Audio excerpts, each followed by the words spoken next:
perjalanan hidup saya kepada saudara-saudara saya yang mungkin selama ini salah mengartikan apa tujuan dari hidup saya.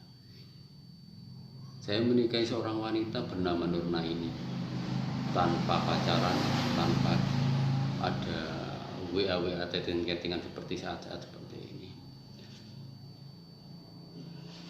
Prosesnya begitu singkat dan saya tetap komitmen dengan pernikahan yang saya jalani. Meskipun pahit terasa dari awal sampai pertengahan sampai terakhir pun saya rasakan pahit.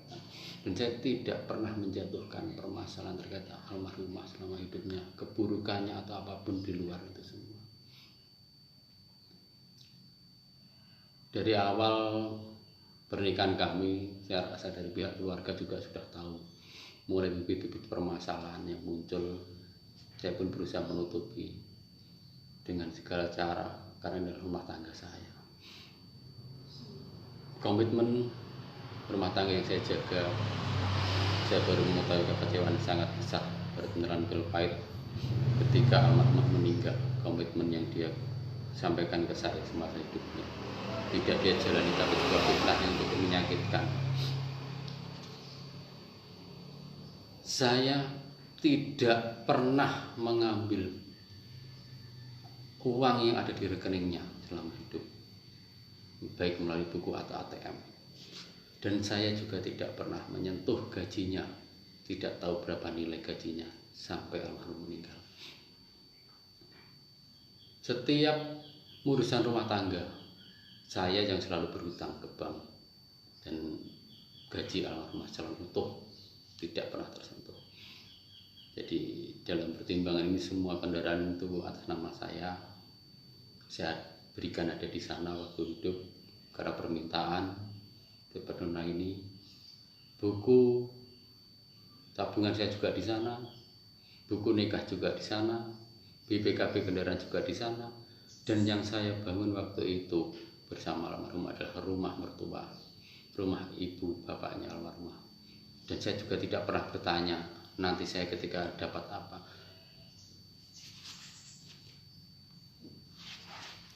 Satu tahun pernikahan berjalan, saya tahu ternyata sebuah foto yang disembunyikan. Ya, sebenarnya tidak disembunyikan karena itu ditaruh di dalam kamar kami. Itu adalah foto daripada pacar almarhumah, seorang polisi. Tapi meskipun itu saya tetap menghargai karena itu adalah cintanya di masa lalu, dan waktu itu saya berharap akan ada lebih banyak cinta untuk saya daripada mantannya. Seiring perjalannya waktu 2-3 tahun, saya diangkat lebih dulu sebagai seorang CPNS tahun 2009. Dari awal itu saya mulai komitmen semua gaji saya berikan kepada almarhumah, kepada istri saya, maksud saya seperti itu. 2009 itu semua gaji saya berikan. Itu sudah rumah tangga saya rasakan fine-fine aja, tidak ada masalah. Tapi seiring waktu berjalan saya mulai menyadari sesuatu hal yang janggal bagi saya. Nurnaini tidak pernah mau saya ajak tinggal di luar, dalam artian keluar dari Rejo Agung ke Tunggulsari, rumah saya, menginap di rumah mertua, di rumah saya, ibu bapak saya. Dia tidak pernah mau, dia sering menolak. Saya sudah menjaga keutuhan rumah tangga itu sejak awal, mulai ada perkelahian kecil dalam rumah tangga, dan saya rasa keluarga saya pun tahu, kedua belah pihak pun tahu itu keluarga masing-masing. Di sharing cerita kebenaran dan fakta bahwasanya saya tidak pernah menyentuh harta itu yang ada di sana. Kalau permasalahan saya tidak mau hadir dalam acara-acara yang ada di sana karena saya komitmen dengan apa yang disampaikan. Satu kalimat, Nurnaini tidak mau ikut saya. Rumah itu bukan rumah saya. Jadi kan privasi seperti ini seharusnya dihargai oleh kedua belah pihak. Terlalu banyak mertua ikut campur, orang tua ikut campur, pasti akan berdampak. Apalagi ketika kita sadar suami itu seharusnya ditutupi apapun yang terjadi, bukan malah mendapatkan sebuah fitnah. Ya seperti inilah dampaknya ketika disampaikan sesuatu yang salah tanpa kebenaran, berdampak yang lainnya akhirnya memahami sesuatu yang salah juga.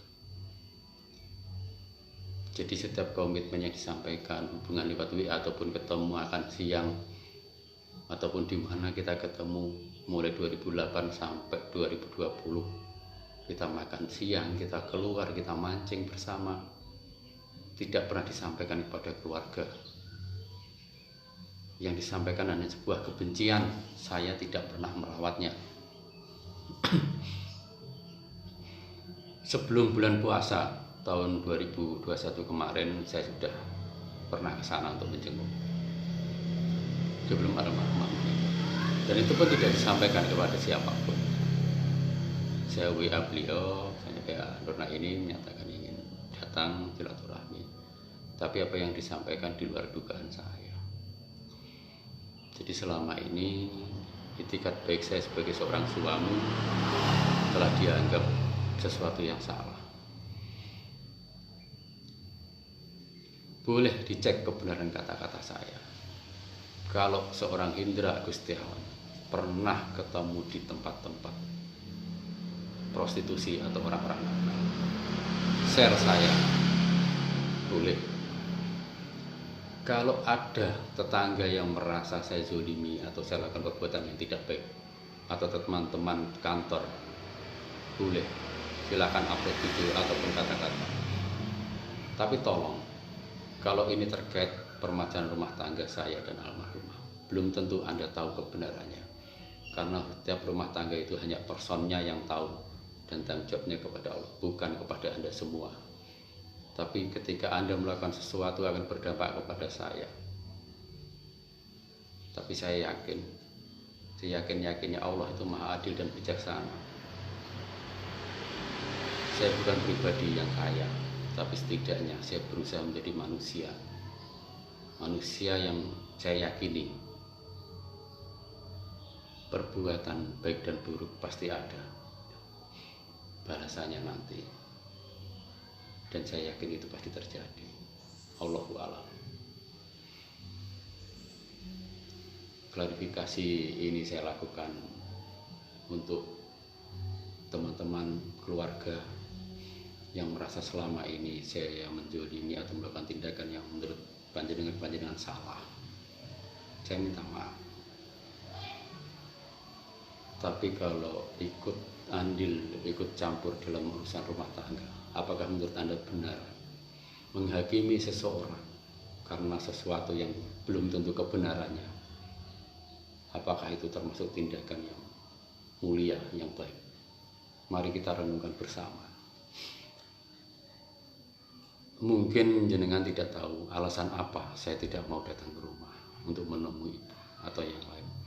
Mungkin waktu yang belum tepat atau sesuatu yang menjadi pertimbangan saya. Tapi tolong kesampingkan, jangan berpikir saya seseorang yang egois. Apakah salah? Saya hanya menanyakan satu lembar surat kematian almarhumah, dan saya tidak pernah menanyakan terkait waris atau apapun. Karena ini terkait keberlangsungan saya untuk pengurusan KTP dan KK. Terus kalau saya ngomong hal seperti ini dipersulit. Sebenarnya berprasangka buruk itu saya, pihak keluarga. Mari kita bicarakan baik-baik semuanya. Berarti ketika saya tidak mau ke sana pasti ada alasan saya. Juga tolong hargai, karena ini adalah alasan pribadi saya. Jadi juga harus kita pahami bersama. Masalah pribadi saya dengan almarhum dijadikan masalah pribadi dengan kedua orang tuanya, dengan keluarga besarnya. Sedangkan keluarga besar saya maupun adik-adik saya tidak pernah mengeluarkan satu kalimat pun. Karena juga sama, mereka tahu ini adalah masalah saya, mereka tidak ingin bercampur. Biarlah nanti Allah yang menilai sendiri dengan keadilan seiring waktu berjalan. Allahu a'lam. Terima kasih.